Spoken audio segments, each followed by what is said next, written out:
قرآن میں علی بھائی ایک آیت اللہ تعالیٰ فرشتوں سے فرماتا ہے جس سورہ بقرہ کے اندر کہ زمین پہ میں اپنا خلیفہ بنانے لگا ہوں، تو فرشتوں نے اس بات پر اعتراض کیا کہ کیا آپ اسے بنائیں گے کہ جو زمین میں فساد کرے گا، جھگڑا کرے گا۔ اب سوال یہ پیدا ہوتا ہے کہ فرشتوں کو یہ کیسے پتا تھا، کیونکہ فرشتوں کے پاس تو غیب کا علم ہے نہیں، تو کیا یہ فرشتے اپنی پاسٹ ایکسپیرینس کی بیس پہ بات کرتے ہیں کہ وہ کوئی ایسی مخلوق تھی، جیسا کہ آج کل سائنس نے بھی تحقیق کیا کہ فوسلز وغیرہ ہوتے ہیں، اور کیا حضرت آدم علیہ السلام سے پہلے کیا ایسی کریشن موجود تھی کہ جو جس طرح اکثر لوگ یہ کہتے ہیں کہ وہ ہومو سیپینز، ان سے پہلے جو کزنز ہیں، چمپینزیز وغیرہ واٹس ایور، تو کیا حضرت آدم اللہ تعالیٰ کی کریشن کا ماسٹر پیس ہیں؟ آپ نے جو پہلا سوال پوچھا ہے فرشتوں کے حوالے سے، پریویس ایکسپیرینس ہو یا نہ ہو اس سے فرق نہیں پڑتا۔ فرشتوں کو یہ بات پتہ تھی کہ اگر کلی اختیار کسی کو دیا جائے اس حوالے سے کہ حق اور باطل دونوں راستے رکھ دیے جائیں، اور اسے یہ چوائس دی جائے کہ وہ حق کو چوز کرے یا باطل کو، تو اس کائنات میں ایک ہی ہستی ہے جو پرفیکٹ ہے، وہ اللہ کی ذات ہے۔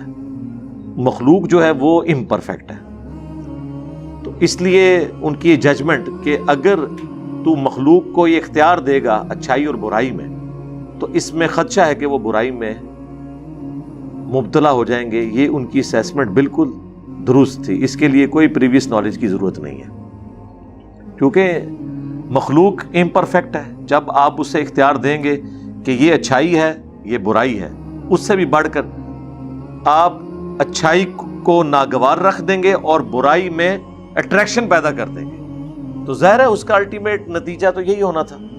تو اس لیے فرشتوں نے جو کچھ ججمنٹ دی وہ علم الغیب کی وجہ سے نہیں تھا، وہ کامن سینس تھا۔ دوسرا، یہ بات درست ہے اس حد تک کہ سورۃ الحجر میں اللہ تعالیٰ نے فرمایا کہ ہم نے انسانوں سے پہلے جنات کو پیدا کیا آگ کی لپٹ سے، اور جنات بھی ایک ایسی مخلوق ہیں کہ جنہیں اللہ تعالیٰ نے اختیار دیا ہے۔ ان کی کارستانیاں فرشتوں کے سامنے تھیں، انہیں بھی اختیار دیا گیا، ان کے اندر بھی وہی برائیاں پائی جاتی تھیں جو انسانوں میں پائی جاتی ہیں، تو اس اعتبار سے انہوں نے اس کی اینالوجی صحیح بنا لی۔ باقی جتنی چیزیں ہیں نا ایولیوشن سے ریلیٹڈ، وہ ایک علیحدہ سے ٹاپک ہے، اس کو ہم جو ایولیوشن کا ایشو ہے اس کو اس اعتبار سے دیکھتے ہیں کہ اگر کوئی کہتا ہے نا یہ ایولیوشن ہوئی ہے اور اس میں خدا کو باہر نہیں نکالتا، ہمیں کوئی اعتراض نہیں ہے، جو مرضی کرتے رہے، اس میں سے کچھ نکلنا نہیں ہے۔ ایولیوشن کو ماننے سے خدا کا ڈینائل نہیں ہوتا۔ ایک ایولیوشن تو ہم مانتے ہیں نا کہ 8 سے 1000 سال پہلے کا انسان اتنا ذہن نہیں رکھتا تھا کہ وہ بوئنگ 747 بنا لے۔ یہ وقت کے ساتھ ایوالو کیا ہے نا اللہ تعالیٰ نے انسان کو یہ صلاحیتیں دی ہیں۔ آج جو لوگوں کے سوچنے سمجھنے کی صلاحیت ہے، اس زمانے میں کریمنگ کی پاور زیادہ تھی، لیکن آج جو ان ڈیپتھ نالج ہمارے پاس ہے وہ ہمارے بزرگوں کے پاس تو نہیں تھا۔ تو وقت کے ساتھ ساتھ ہم نے چیزیں لرن تو کی ہیں۔ تو ایولیوشن سے اسلام کو کوئی الرجی نہیں ہے، اگر کوئی ماننا چاہتا ہے مانتا رہے، الٹیمیٹلی وہ یہ مانے کہ کریٹر خدا ہے۔ لیکن اس ٹاپک پہ وہ آتے ہی نہیں ہیں، وہ کہتے ہیں جی یہ ہوا یہ ہو گیا، سٹارٹ کہاں سے ہوا؟ وہ کہتے ہیں ہمارا کوسچن ہی نہیں ہے، بس پہلے کہیں سے سٹارٹ ہو گیا، بس وہی خدا ہے، اس کو آپ مان لیں، اس کے بعد آپ کا جو دل کرتا ہے مانتے رہے، ہمیں کوئی کسی سے اختلاف نہیں۔ اس اعتبار سے ہم اپنی رائے ضرور رکھتے ہیں، لیکن کسی کے اوپر ہم اس حوالے سے فتویٰ بازی نہیں کرتے۔ بعض علماء نے اس طرح کی گفتگو کی ہے، ڈاکٹر اسرار صاحب نے، بعض لوگوں نے، اس لیے یہ کوئی اتنا ایشو نہیں ہے۔ اصل سوال وہی تھا کہ فرشتوں کو کیا علم الغیب تھا؟ اگر فرشتوں کو علم الغیب ہوتا تو جو سوال حضرت آدم علیہ السلام سے ہوا تھا اس کا جواب فرشتے دے لیتے۔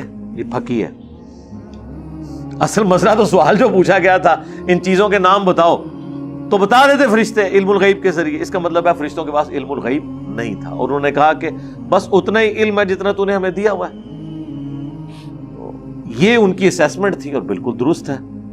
اللہ تعالیٰ نے فَأَلْهَمَهَا فُجُورَهَا وَتَقْوَاهَا، نیکی کا مادہ بھی ودیت کیا ہے اور برائی کا بھی، انسان نے چوز کرنا ہے۔ اِنَّا هَدَيْنَاهُ السَّبِيلَ إِمَّا شَاكِرًا وَإِمَّا كَفُورًا، ہدایت کا راستہ واضح کر دیا ہے، خواہ شکر گزاری کی روش اختیار کرو، خواہ ناشکری کی۔ اللہ تعالیٰ نے انسان کو 2 راستے دکھا دیے، جنات کو دکھا دیے۔ یہ 2 مخلوقات ہیں جنہیں اللہ تعالیٰ نے اختیار دیا ہے اس حوالے سے کہ وہ اچھائی اور برائی میں تمیز کر کے ایک راستہ اختیار کر سکتے ہیں۔ یہ اختیار فرشتوں کے پاس نہیں ہے، تو اس لیے وہ نافرمانی بھی نہیں کرتے، اور انسان نافرمانی اس لیے کرتا ہے کہ اسے اختیار دیا گیا ہے، کہیں نہ کہیں مس ہینڈلنگ ہو جاتی ہے، اور یہ اللہ تعالیٰ نے مانی ہوئی ہے، اسی لیے اللہ نے توبہ کا دروازہ رکھا ہوا ہے کہ توبہ کرو، اللہ کی طرف رجوع لاؤ۔ اسی سے ریلیٹڈ وہ حدیثیں ہیں بخاری اور مسلم کی، جس کا بعض لوگ مذاق اڑاتے ہیں کہ نبی علیہ السلام نے فرمایا کہ اگر تم گناہ نہ کرتے تو اللہ تعالیٰ تمہیں ختم کر کے اور مخلوقات پیدا کرتا، اور وہ گناہ کرتے اور پھر اللہ تعالیٰ ان کی توبہ قبول کر کے خوشی محسوس کرتا۔ تو اس کو لوگ اس طرف لے جاتے ہیں کہ اللہ تعالیٰ چاہتا ہے کہ لوگ گناہ کریں۔ یہ رزلٹ نہیں نکالا گیا تھا، یہ بتایا گیا تھا کہ اللہ نے مخلوق جن اور انسان اس طرح کی مخلوقات پیدا کی ہیں کہ جنہیں اختیار دیا ہے اور کریٹر کو پتا ہے کہ اس کا رزلٹ یہ ہوگا۔ مثلا اب میری فیلڈ ہے میکینیکل انجینئرنگ کی، ہمیں یہ پتا ہے کہ چاہے ڈیزل انجن ہو چاہے پیٹرول انجن ہو، اس میں سے دھواں نکلنا ہی نکلنا ہے۔ یہ ہو ہی نہیں سکتا کہ 100% آپ فیول کی انرجی کو کنورٹ کر دیں میکینیکل انرجی کے اندر۔ ڈیزل انجن کی جو ایفیشنسی ہے وہ بھی 33% ہے، یعنی جو آپ ڈیزل اس میں برن کرتے ہیں نا، اس کا 33% حصہ میکینیکل پاور میں ٹرانسفر ہوتا ہے، باقی جو 66% ہے وہ ضائع ہو جاتا ہے۔ تو یہ ہمیں پتہ ہے، یہ تو ہو ہی نہیں سکتا کہ 100% ہو۔ انسان کو اللہ تبارک و تعالیٰ نے اس اعتبار سے کمزور بنایا ہے، لیکن توبہ سے اس کی کمپنسیشن کر دی ہے کہ کبھی غلطی ہو تو اللہ کی طرف رجوع لے آؤ، جو ہمیں دعائیں بھی سکھائی گئی ہیں۔ ربنا لا تؤاخذنا ان نسینا او اخطأنا، بھول جائیں یا چونک جائیں، کہیں پہ خطا ہو جائے تو معاف کر دینا۔ اصل چیز ہے آدم کا بچہ وہ ہے جو آدمیت رکھے کہ غلطی کے بعد جسٹیفیکیشن نہ دے، معافی مانگ دے، اور شیطان کا بچہ وہ ہے جو غلطی کرنے کے بعد اپنی غلطی کی جسٹیفیکیشن دے۔ ہم نے آدمی بننا ہے، شیطان نہیں بننا، یہ ہے اس میں سے۔